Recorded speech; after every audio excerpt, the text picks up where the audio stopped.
Okay, we're gonna see if this is on video. Okay, it's recording. Alright, hey everyone. Third video. Yeah, already. Okay, so today I'm gonna be talking about, I wrote it down, I make a lot of lists, motivation, like a more humanistic approach to life, and I'm going to try to focus on just those two things actually, just so it can be a little more smooth and, you know, kind of clearer to understand and to follow. I kind of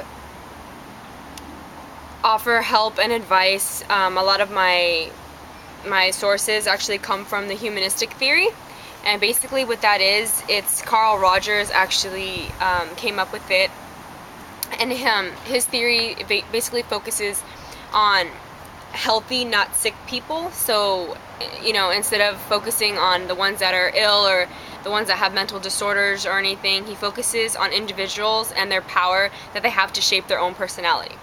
And he sees people as good. He sees very positive traits in them and how to improve those traits. And he believes in self-actualization. And that's something that I've been working on with myself.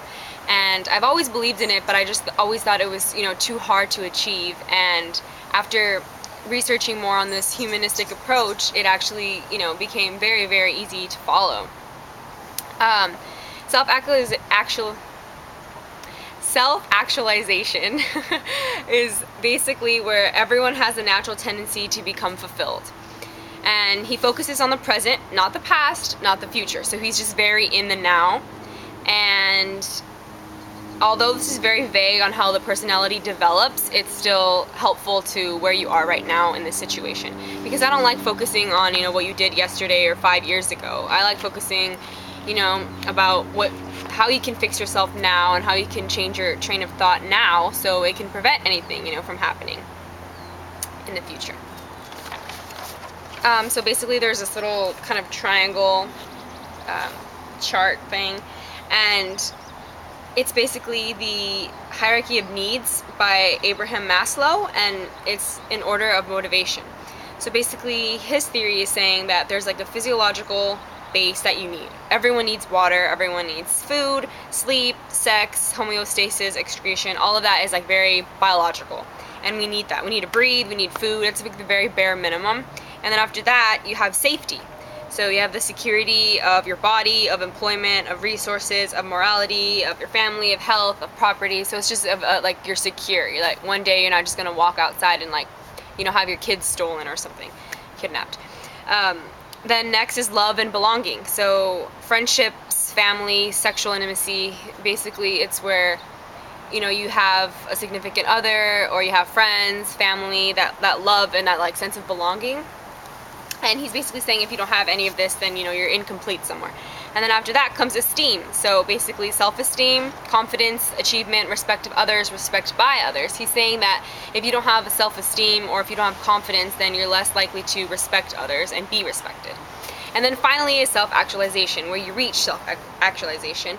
And it's morality, your creativity, spontaneity, problem solving, lack of prejudice, and acceptance of facts. And so this is very, very hard, because acceptance of facts, you know, that there is a reality and it's not just, you know, in your mind, that's extremely hard to achieve, you know, but it's up there. And he's basically saying that if you have water and food and your security and your friendship and your family and, you know, self-esteem and confidence, that you have a chance of reaching, you know, your highest point of living. And who wouldn't want to do that? You know, that's exciting to me. I mean, it could be just to me, but I think it's pretty darn exciting. So after you have that, the basic needs and security and protection and friends, and, you know, you're in contact and you have, you know, a healthy basis to start, then we move towards motivation. Now, I want you guys to think for a second. If you go to school, why do you go to school? Like, really, why do you go to school? There has to be a motivation behind it. It's either you need to make a living, you need to make money for your family, or you want to have a family in the future, so in order to have money, you need to go to school to have an education. It could be that your parents are forcing you to go to school. It could be you have nothing else to do, and all your other friends are doing it, so you're going to school. I'm saying, for college, because elementary school and middle school, you have to go because, well, what, your parents are making you, or it's, the social norm. But honestly, if that wasn't there, if those pressures weren't there, if those external pressures weren't there, would you still be going to school? And these are things that I always think about, now. Why am I wearing this shirt? Did I like the color? Did I like the style? Or did someone else pick it for me? Did I want to impress someone when I bought it, so I'm wearing it? If those external factors are not in the equation, does it come from inside? That's what I'm trying to get at. Your motivation, nothing will work out for you unless you have an internal motivation. And why? Because you're internalizing it and you're making it concrete and you're applying it to yourself. For instance, when you're studying a subject that you don't like, are you going to remember it? Probably not. Or is it going to stick in your head? Probably not. But if it's something that you're interested in and that you like, of course you're going to remember that. Like, I always remember my English classes more than my math classes. That's just me, because math doesn't stick with me because I don't like it. And same with English. My dad is, he speaks very loud, so he's going to be speaking on the phone. So yes, that's motivation.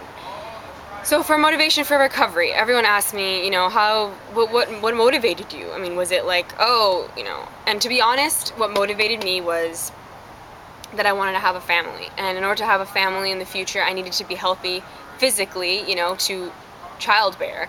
And restricting myself got to the point where I lost that opportunity.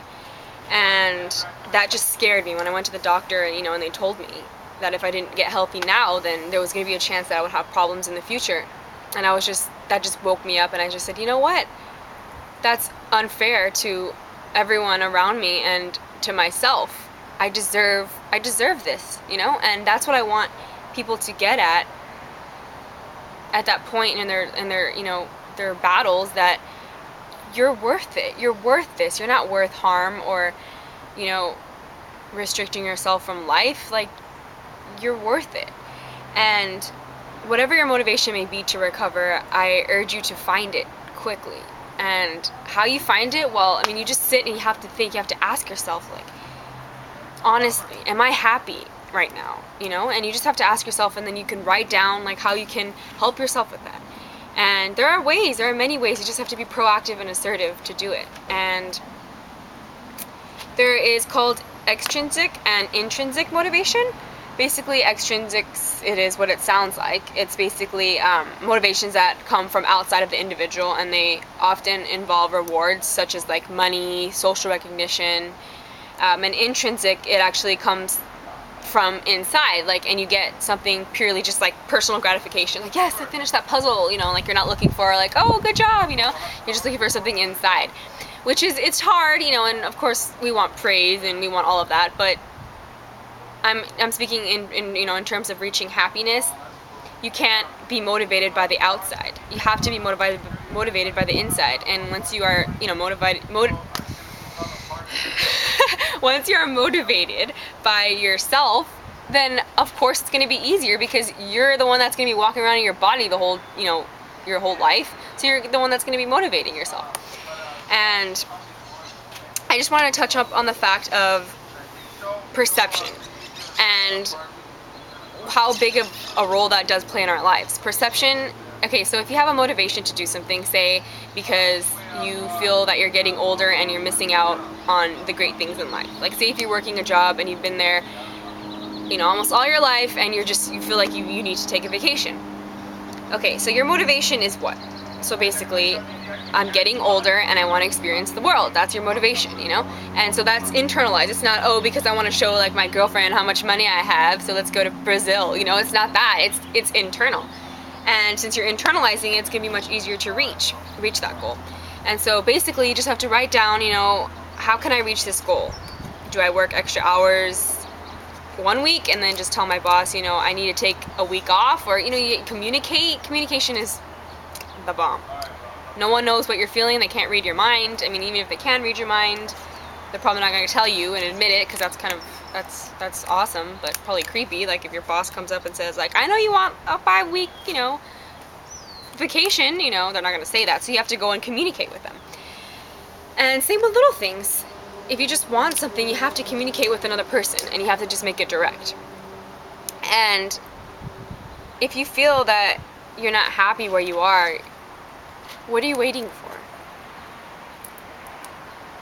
Tomorrow? Is that what you're waiting for? Later on? I mean, now is the time to chase after what you've always wanted to do, who you've always wanted to be, because we always think that we have time, you know, and most of the time we don't have the time. And I see it. It's already June. Like, where did the time go? And I always ask myself that. And this year I made it, you know, a point that I'm gonna appreciate, you know, the little things, so I can not have to say, where did my time go? Because then I'll know where my time went, and my time went in the present moment, and I was experiencing everything in the present moment, you know? And I feel like once we do that, then it's easier to reach our goals. And I know how I had said in the beginning of the last video that I don't believe in, you know, goals and this and that, and people were asking me what's the difference between a goal and reminders that I set for myself. And basically a reminder, it can be changed. And goals, they're more, you know, set, like, oh, this is my goal and I want to reach this by the end of this. And reminders are just, you know, oh, little reminders here and there. And for me, it works better that way, and that's just for me. I don't, you know, plan to tell anyone that this is the way you're supposed to do it, and it's true. It's just what works for me. I'm sharing it because it works for me, and I feel that it could work for others, you know, but don't feel pressured that this is the only way. You have to find time for yourself. And basically, I wanted to approach the steps of reaching full, like, a healthy, happy life. Now, when I speak of healthy, I mean like a sustainable healthy. And it's basically a well-being aspect. It's not just the physical component, it's not just the mental component, it's environmental, you know, career-wise. To be a balanced person, you have to reach out, you know, at all aspects of your life. And I'm just going to touch on one, which is stress and how to combat that.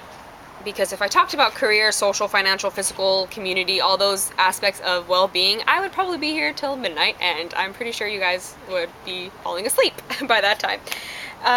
So just one aspect of well-being that I really liked was the stress aspect and how to minimize stress on your own.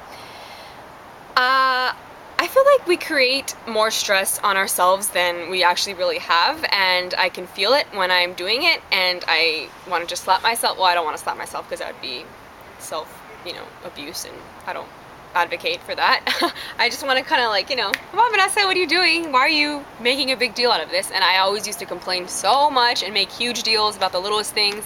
When like my pencil would fall, I'd be like, oh my gosh, my life, it's ruined, you know? Well, maybe not that extreme, but it would be bad. And so now I just literally, it's just a different train of thought process, and it's literally